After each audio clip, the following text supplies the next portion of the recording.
Welcome to Talent Matters, the talent management podcast from PSI. We are the world's leading talent experts, working with clients across the globe to screen, select, develop and engage, delivering over 30 million assessments every year. The world of work is changing at an increasingly rapid pace, and we want to share our leading insight to discuss the main challenges organisations are facing in 2021. Our aim is always to focus on practical takeaways for you. So thank you for listening.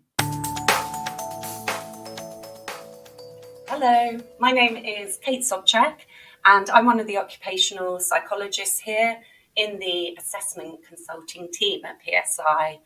And I'm here today to talk about some of the concepts around diversity and inclusion, as this is an area our clients keep asking us about, and so wanted to share some of our thoughts and some of our stories. Yeah, and my name's Shalfrooshan. I work in our R&D team. The topic of inclusion is something which we're both very, very passionate about. One of the reasons why we wanted to have this chat today was to talk through a roundtable we had with numerous clients, specifically talking about diversity and inclusion and some of the challenges organisations face. So we're going to talk through some of the themes that we discussed on that call and kind of share some of our thoughts around those core topics. Super. So I think some of the areas we'll talk about today are unconscious bias, trying to get a greater understanding on unconscious bias, and then looking at inclusive leadership and what are the behaviours that make leaders inclusive, and then finally talking about the area of belonging. Yeah, and I think all those three topics kind of quite coalesce in terms of what we're discussing, but we're going to talk about them separately. But I think when we talk about inclusion, a lot of these things are interconnected. And I think in particular, when we were talking around the topic, I think the topic of unconscious bias comes up a lot. It's something which obviously many people talk about when they're talking about the topic of inclusion specifically. There are varying points of view around it in terms of what it is, what does it actually mean, and what are the challenges associated with it. But we're hoping to kind of use this chat to kind of talk through those three topics in more detail. Super. So I think this concept, unconscious bias, is referred to a lot. But I'm not sure everybody's got a complete understanding of what does that mean? What does it look like? What does it sound like? Are you able to bring that to life a little bit, Ali? Yeah, I mean, I think this is one of the things which I find quite interesting, especially when people talk about inclusion and potentially people who have more, say, complicated views around the value of diversity and inclusion, typically kind of perceive unconscious bias as something which is potentially unique to specific majority groups. But I think the key thing here is that actually when we think about unconscious bias, it's really just a mechanism by which most people's brains work. So this is completely and utterly not to do with any form of specific group. It is just simply we as human beings have unconscious bias which exists. Now, when we talk about unconscious bias, it's the fact that it fundamentally isn't something that many of us are consciously aware of. Now, does this make us bad people? Does this make us awful people? No. But it does mean that we need to understand this a little bit better. And I think this is where a lot of debate and contentiousness sometimes occurs, because sometimes there's this perception that this is something that, you know, only white males might experience. But the truth is, any person, as a member of a minority group myself, I can very much claim that I am responsible for a lot of unconscious bias myself. But the point being that it's not something that we should be penalising people for having exist. It's more about what do we do about this phenomenon that everyone's brains kind of have to deal with.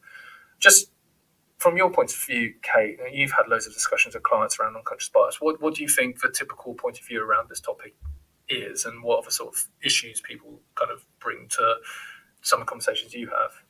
Yeah, I agree. I think some people can get quite defensive or feel a bit guilty. And so what I try and do is have that real open conversation around it's just part of being human. It's the way our brain is wired. and I know we've talked about it before around the evolutionary benefit of our brain taking these shortcuts to save us time, but actually that means we don't always make great judgments. So trying to break it down for people into a little bit of the biopsychology, perhaps. Yeah. And I think that's the main thing, which is particularly interesting, is that unconscious bias is not something which is just about inclusion and behaving with. It's actually something that happens in all areas of life, be it decision making, be it we as individuals have mechanisms inside. So when you think about the human brain, 10,000 thoughts are going through our minds in a very quick succession. We as a species are fundamentally amazing what we can do in terms of pulling lots of different pieces of information, being able to make correct judgments, and fundamentally we use things called heuristics, which are one mechanism. So there's a lot of work done by people like Kahneman about fast and slow thinking, which I think many people are aware of. But the general premise being that, when you think about the types of decisions that we make, usually it involves very complex information and us trying to make the best decision possible.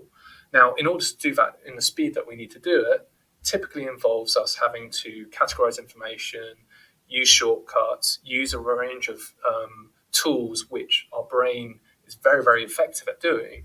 But what it sometimes means is that we perceive ourselves to make very accurate judgments. And if you look at the research, we have basically a natural tendency to believe whatever we do is typically better than others. It's hardwired in most people's brains. A lot of sort of unconscious biases stem from that very nature of us to potentially group people who are within our in-group and see them more positively. And there's so many other varieties of things which come into play with unconscious bias. But fundamentally, when we think about why we have these biases, they come from us trying to evolve as a society, deal with very complex information, and we use these heuristics basically as a medium for us to survive. And that can have a negative impact when we're using this very, very broad brush, when we're applying that with other people that we interact with, which might not fall into our inverted commas in-group or out-group.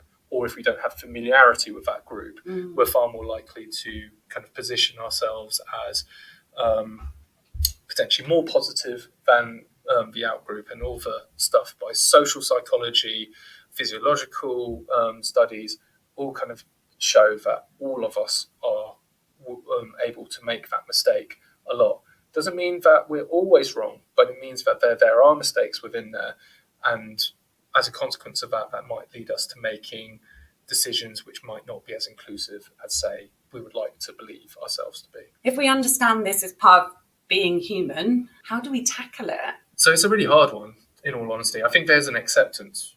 I think the starting point is accepting that all of us, not specifically one group or one individual, us as human beings have this natural tendency to make these stereotypes, unconscious decisions, and all of those things make us very effective to navigate the world. But I think Viktor Frankl, wrote a really great book which very explicitly looked at, and I think this statement and this quote is something which I think is a really good one, which I kind of sometimes lean on. So between a stimulus and a response, there is a space. And in that space is our power to choose our responses. In our responses lies our growth and our freedom. And I think this is really sort of true of many things. But the reason why I think this is a really nice quote, and it applies to many things, be it how we think about ourselves. Sometimes we kind of, give us lots of negative self-talk, but whatever it may be. But fundamentally, there is sometimes we need to remind ourselves that there isn't just a stimulus and a response, i.e. something happens in the environment and then something is done. The truth of the matter is there is a moment in between. And it's about making us aware. Can we take that extra moment to remind ourselves, is there something else that's influencing my response, which is internal to me? So I think without there being any specific, really, really strong advice, it is about taking that moment.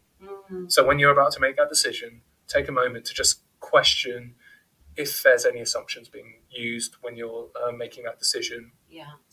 Giving yourself a space. And it sounds easier than the reality, but ultimately, as time goes by, speed of life is getting faster and faster. So actually asking yourself to take that moment is actually quite a big thing for many of us to do. But I think that is where, for me, is how we address it, is that moment of let's accept first. And then once we accept it, also to just remind ourselves, okay, when that stimulus happens, is my response actually the right response? Am I just making a decision which is, because everything that we do is tinged by our emotions. Yeah. And actually being able to extricate some of our emotions from some of the decisions is really important. And I think that's where I feel you can develop it. That's really interesting, because I've got a really practical example of that. As you know, as part of our assessor training, interviewer training that we do for clients, we cover the behavioural assessment process. We cover ORS, so that observe, record, classify, evaluate. And actually what one of our colleagues has done has built on that model to say, actually, when you're assessing and you reviewing the data, you're reviewing your notes and the evidence, to stop, what stereotypes have been triggered, what assumptions have been triggered, stop and think about it before I do my judging and my scoring, before I classify and evaluate, say, what stereotypes have been triggered and what do I need to challenge? What do I need to manage in myself? And I really like that, we're talking about that with clients, say, this is something tangible you can do with your assessors and interviewers. And also be careful how you schedule your interviews, your assessments. Assessing's hard work. And if you're putting people through, the assessors, the interviewers, 6 interviews a day, are you really giving them time to classify, evaluate, to think about their response, to trigger, to actually recognize those stereotypes or assumptions, monitor them, manage them, and go, no, I need to go back to the real evidence. Yeah, and that's a really, really, really great example, because I think that's one of the great values of behavioural assessment, is that process. Is the act of behavioural assessment is good, but it's only effective truly when you actually make sure that you are questioning that evidence rather than just kind of assuming this evidence. And I think when you look at unconscious bias, there's almost 2 streams. I kind of reference heuristics. So heuristics are all about cognition. It's all about how you think. But then I also kind of reference some of the emotional aspects. So the affective biases that we can display. So I do think that question yourself on those 2 sort of core themes of like, okay, am I just using my intuition here? So that's a heuristic side of things. Or am I bringing some emotionally laden thoughts, which I'm not really aware of, to the equation as well? And then the sort of like third component is like, okay, which is again really, really, really essential as part of how we navigate life. We use stereotypes, categorization to basically process information in an effective way, but also drawing that question around categorization. Am I applying models which exist in my mind, which exist because of the life I've led to this point, which may have meant that I have had interactions with certain groups in a way which may have not been positive, or may have been less positive, or may have been influenced by life up to that point. And just having that question there. Now, doing all of that in a moment is not always easy, but just taking that breath to go, is there something there that's influencing that decision that I'm making? And being open to the fact that, as wonderful as we are as human beings and we're able to process lots of things, that actually we need to just take a moment and say, well, intuition is a demonstration of accurate-ish judgment. But it's that ish element, that grey that exists in that relatively accurate decision, is what we're trying to kind of address. Yeah, and you can just see the speed at which people are having to work, that drive for speed, pace, efficiency is actually undoing a lot of work around fairness, equity. So that's worth reflecting on, I think. The other question I wanted to ask you was seeing a lot in the media, unconscious bias training, doesn't work and organisations are just cancelling it all. And I think personally, some unconscious bias training, sheep dipping people in a huge workshop and lecture, no, that doesn't work. But what do you think does make a difference? It's a really hard one, because I do think there's something valuable about making people aware of unconscious bias. I think ultimately, and maybe somebody going through training, seeing their results and seeing it sort of in black and white may enable someone. But I think there is this element around inclusion that is about not creating an area of judgment. It's not an area for us to kind of point fingers, but that, as much as that may be necessary when the behaviour is so negative that you think, okay, we need to address this full on. But a lot of the challenges around inclusion is that the challenges are much more subtle. And so the problem is many people don't feel like they are an issue or creating a challenge. They feel like, I'm a fundamentally good person. Why am I being questioned? Or why is this telling me that I'm a bad person? So I think it does have something valuable in it. But I think the challenge almost is, for me, is just kind of making people aware that we all have it. I don't know the extent that we have it or the extent we don't have it really doesn't matter. Because the truth is, we all have it. And as long as we're willing to accept we all have it, I think that's really the thing which needs to be addressed.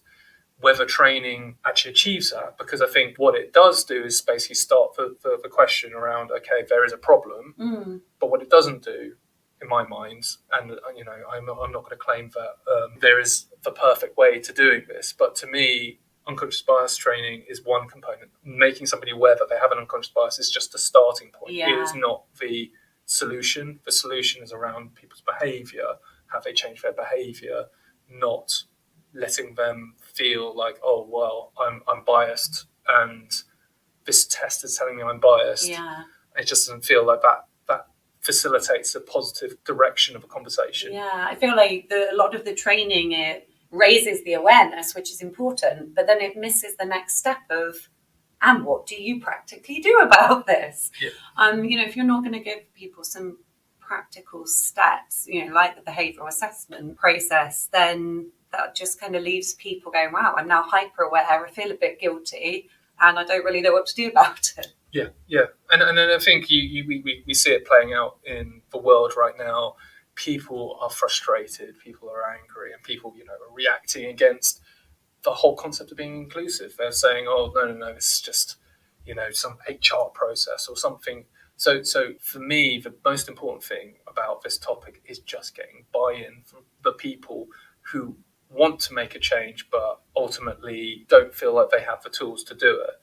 And I feel like the most important thing really is to stop making people feel like they are not a part of a process that is exclusive. Inclusion is about everyone. And we'll talk about this later, about that theme around belonging and how important it was later.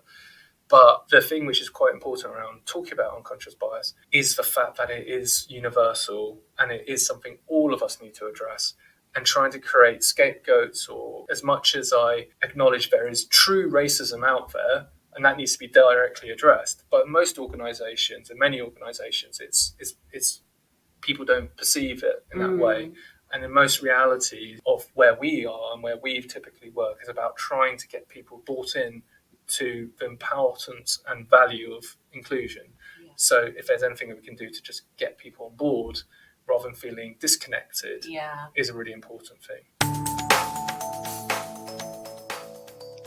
Did you know that employees that have worked with an inclusive leader demonstrate 81% greater engagement and loyalty, and that organisations with inclusive leaders are 70% more likely to have captured a new market in the past 12 months? The benefits of inclusive leadership also include greater innovation, collaboration, and job satisfaction. At PSI, we are very proud of our inclusive leadership solution. If you are the kind of organisation that prefers a more educational approach, you may be interested in our Inclusive Leader Workshop, where we spend time understanding the concept of inclusive leadership and cultural readiness. For a more practical approach, you may benefit from our Inclusive Leadership 360, normally used in organisations where there is a positive and open feedback culture, and where leaders can receive feedback at individual, relational, and strategic levels to drive systemic change. For more information on both solutions, please visit www.psi.org.uk. psionline.com. And I guess I'm telling the stories of how inclusion has worked through history for various groups. For example, things like paternity leave didn't exist, and companies are now really strengthening the right to paternity leave. And so showing that inclusion is about everyone. This isn't women against men, as you say, how do we use this to benefit everybody? Yeah, and I'm just thinking, because you've got a lot of experience of working with leaders around trying to facilitate more inclusive work environments. And I also saw that as like one of the core themes that we were talking about at the roundtable. So from your point of view, is there anything in particular, so trying to address the challenges, so we kind of talked about that acceptance and conscious bias is important, but just thinking about leaders and trying to create a more of an inclusive climate, what are the sort of things that you felt has worked really effectively when you're talking to clients and organisations? As you say, typically we are trying to work with the leaders first. Leaders set the tone, they set the culture, they're the role models. So what we actually did a few years ago is we worked with an inclusion expert called Dr. Diane Atawalogan, and she helped us research this area of inclusive leadership, doing the systematic literature reviews, focus groups, testing it with public and private sector. And through that, we were able to work with organisations, explaining the business case, winning over, not just that this is the right thing to do, but also showing the data on how it builds engagement, collaboration, innovation, which ultimately improves the bottom line. And so through that, we developed our inclusive leadership model. We're able to run workshops around this model, deliver 360 feedback. So leaders knew, right, what does this look like? What does it sound like? How do I make this tangible and live it every day? And from your point of view of kind of experiencing, kind of running these workshops, what do you feel kind of resonates most in terms of what aspects of the model do you kind of leaders really were either surprised by or felt really, I can take this forward and bring it into my organisation? A lot of the comments were, I thought we were doing a pretty good job and I've realised how much more we could be doing. So I think just being able to have that deep dive on what does inclusion look like, sound like, how do I do it in my organisation, what are the blockers to these behaviours, and as a leader, how am I breaking those blockers down? How am I using my personal power, my influence, my budget to make a difference and remove some of those barriers? So yeah, we work with them on 3 levels, so that more the individual attributes on, self-awareness, their curiosity, their courage, and then we move on to the more relational, interpersonal, how they empower others, how they create safe environments, how they manage conflict. And then we work with them at that more systemic organizational level of what have we built into this system? Do we actually need to review our systems, processes, proving how we recruit, promote, develop people? So that more systemic cultural change. And I think that is the biggest, so just thinking about like culture ultimately is, even though it's very much driven by the people in the organisation, it is something which can be very deeply influenced by leaders and the influence that they have on how people talk about things, whether people accept what's important. The leader ultimately provides a lot of influence on the wider organisation, especially about how important it is to the organisation and feeling brought in. And from your point of view, kind of just thinking through this challenge around inclusive leadership, are there any sort of practical tips or suggestions you have sort of close to mind, which people, if somebody's considering trying to be more inclusive as a leader, is there anything that you would recommend or they should consider? I think if for just starters, just a few things that we've talked really practically with leaders about is what's their curiosity? What are they learning? Simple things like doing a review of your network, your friendship group and your professional network. Who do you know? Do you actually know people from different cultures, different religions? Are you getting these different influences, or is actually your network pretty homogenous? And so just some simple things like that to begin reflecting and thinking, wow, yeah, I'm probably missing out on a load of perspectives here. So it's a broadening that wider sort of network that you might be interacting with, and actually being very explicit around actually what exactly does my network look like? Because again, none of us really put that much emphasis on reflecting and reviewing our friends, our family. It's just something that we just accept. It's something that people I love. But then actually taking that time out to just going, okay, if I truly want to be inclusive, am I really reflecting a wider pool of people, whatever that group of people may be? Yeah. And things like I talk to leaders about when they're in their strategy meetings, they're in their, these important decision-making meetings. Are they looking around the room thinking, who's missing? If I'm a global organization, do I have people from different regions, territories in this meeting? Who, ask yourself, who is missing? And almost, I think one of the things which is critically important is empowering people to feel comfortable to also. So just having a group which are particularly diverse is not going to address a problem if they don't feel included, if they don't feel comfortable, if they don't feel empowered to say stuff. So just also creating that, facilitating an environment where you're not maybe always leading, you're asking other people's opinions versus, because again, there's a natural predisposition for us to defer to our leaders. So actually leaders creating that environment where we can discuss things openly, potentially not share their opinion immediately. That was something which when we've run training, it was really interesting hearing some of the leaders around what they were doing. They were saying, look, actually in this virtual world that we sometimes find ourselves in, rather than me just leading the meeting, I actually make a point of going to the more quieter members of the team. But I think if that team is not sufficiently broad, then again, you're not going to be hearing. So it's that combination of, and I think that's the thing that we were talking about really. Just thinking about, we work in assessment, and so we put a lot of effort into making diverse organisations, making sure the tests that we design are sufficiently fair and aren't causing any form of adverse impact. But it's that combination of both diversity and inclusion coming together that is fundamentally important. You can't have one without the other to have an effective strategy around how do you make your organisation more inclusive and more fair and more representative.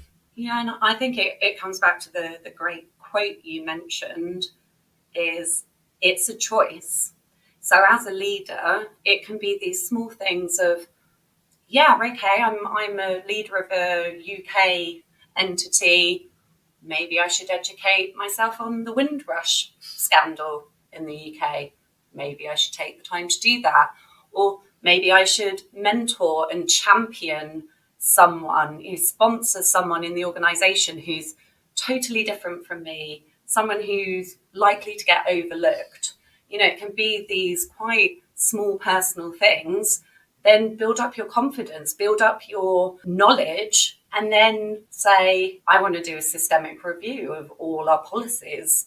So you can start with small choices every day and then build it up to systemic change. Yeah. So there's an element of learning, just having an interest, being learning oriented, and then also being open-minded enough to not completely and utterly focus on your assumptions. Take the time out to put some, but also have the courage to go and do something outside your comfort zone. Because I think this is a fundamental thing about doing anything good or doing anything well, is that it isn't easy.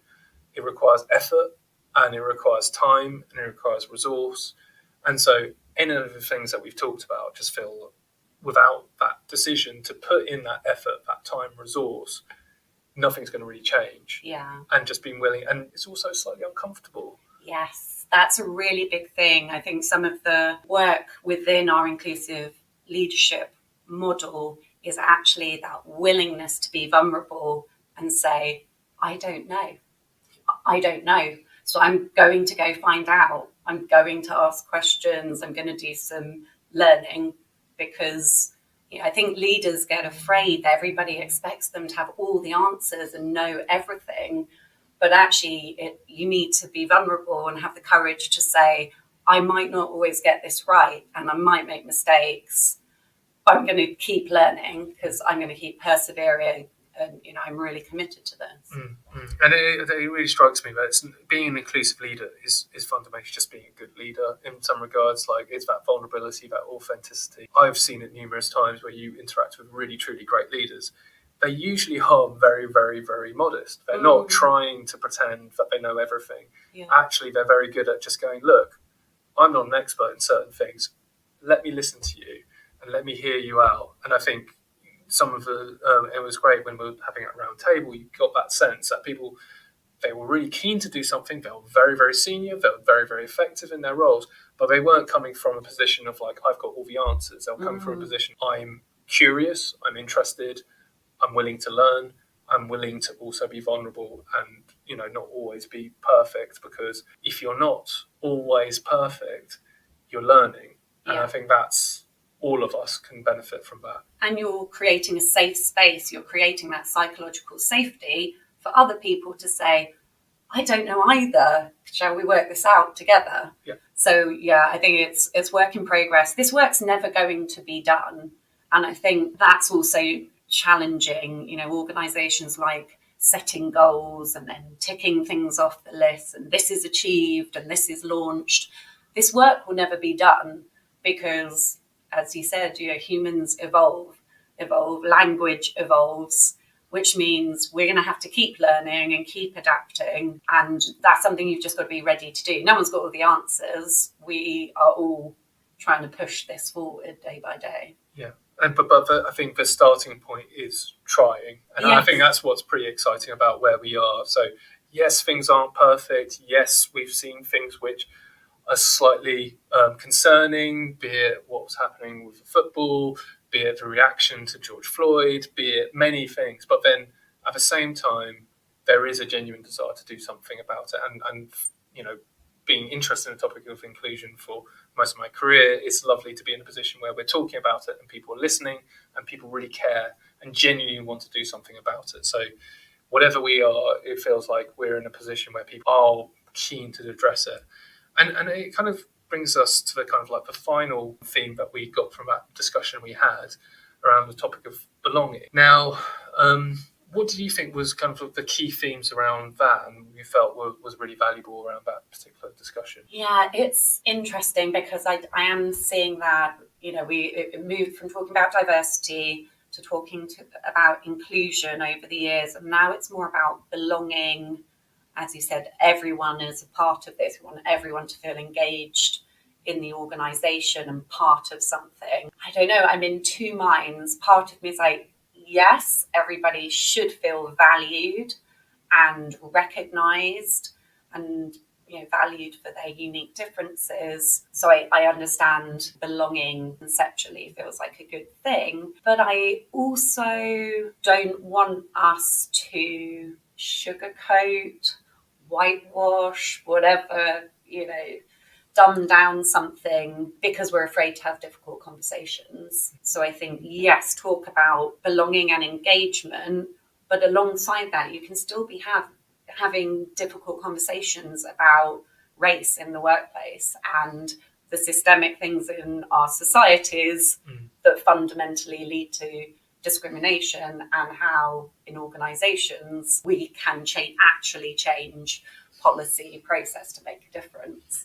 Yeah, that's a really good point, because I think so you can kind of take it in two modes, because I think a lot of the topic of conversation around belonging, the value was that because we are so different and trying to define and categorize where we are different is actually really, really challenging because of all of the different factors that come into play. We're fully aware about how much of an issue, even today, that around gender and the absolute discrepancy between males and females in the work environment, and how many of things such as a pandemic has had such a negative impact on women, and the impact on that is so significant that it's really hard not to directly address specific racial groups, specific gender, and saying, look, we need to do something about neurodiversity. Again, another issue which I feel needs to be directly dealt with and challenged. But I think the thing which was interesting about how it resonated and how it typically resonates is the fact that we are so different and we are so unique and we are so varied that coming from a position of we all just should focus on this is about belonging for everyone. Doesn't matter if you're white, middle class, whatever it may be, we all should feel like included and feel like we belong. And the only way that we can try and address this in a way that everybody feels like this is not just about a specific group or a specific initiative, focusing on belonging as a broader concept, felt it resonated because it started off with a position of let's get everybody on board. Everybody deserves, because working effectively, ultimately, lots of people do not work effectively because they are different personalities and different points of view. We all deal with people who are very different to us and have a different approach and a different way of doing things. And sometimes within that, we are not as effective at delivering projects or getting frustrated with each other, but actually coming from a position of what makes us different makes us stronger and better. And the more we embrace all the differences that lie within all the different complicated ways that we can look at the world, starting from that position of like, doesn't matter, we all belong, we should all accept it. But you're 100% correct that actually if you don't also deal with the more challenging questions around, okay, what are we doing for these specific groups who have been treated fundamentally worse than other groups? How do we address this? And the only way we can address this is by proactive action. So yeah, I can completely see that kind of, on one hand, completely see the value in it. On the other, let's not use that as a way to not address some of those other things that we're worried about. And that's what interests me. I think we talked about this last week.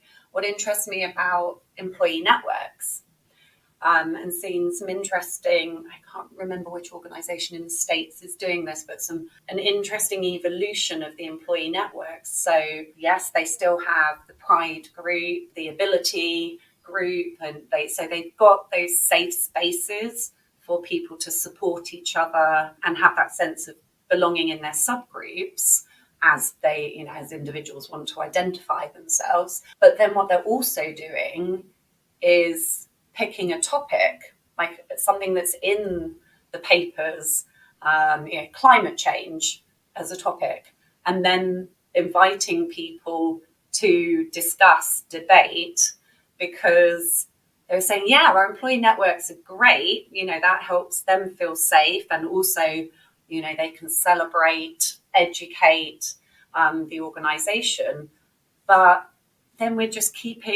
keeping those groups separated and their ideas and their opinions separated. So that's probably not really helping the inclusion. Whereas when you bring one topic and invite everyone, you're like, that's when people start listening, learning, hearing from, a different socio-economic group or from a different culture, and then you're mixing perspectives, ideas, and learning. So yeah, I find that interesting as well. Yeah, and I think that really is a great point in terms of just what is the right way of doing it. And I think this is kind of highlighting how complicated this issue is. There is no right or wrong. Currently, there are many things that we can do, and I think the key thing which I think is just positive, is just people willing to do something actively about it. We are still on a very early journey when you think about how much we've progressed in just 100 years of where we were versus where we are now. There's been a lot of change, and a lot of it's been really positive. In many ways, we're talking about this issue, but we have made so much progress, but I feel there's so much more progress that we need to get done. But the fact that people are talking about it now, they are trying to address it, we are trying to look into this more broadly, and people are open to address it in organisations, that make me feel kind of at least we're going in the right direction. Yeah. But it's just going to be a bit of bumpy journey along the way. Yeah. And I think that's one thing I just kind of reflect on talking to those organisations, is that recognising that, as you said, this is just the beginning. It's not going to be addressed. It's such a fundamental issue and will exist throughout time. We will find difference in so many different things when we, as time goes on. The interaction effects are really clear. We can see them already. And so what is the next 30 to 40 years going to look like? But I'm always sort of, I feel really positive about the next generation and how they talk about inclusion and how they talk about some of the issues that we kind of accept as being part of the way things are, and they just literally don't have any concept of it. So I am feeling positive about the future, but it feels like there's still a lot of challenges along the way. Yeah, I think we'll deploy our resilience and we'll keep on going. Yeah, thank you very much, everyone, for listening to this little chat, and I hope you found it interesting. So bye from me. And bye from me. If you would like to hear more about the solutions discussed in today's podcast, or you would like to join a future podcast discussion, please visit psionline.com/talent. Thank you for listening.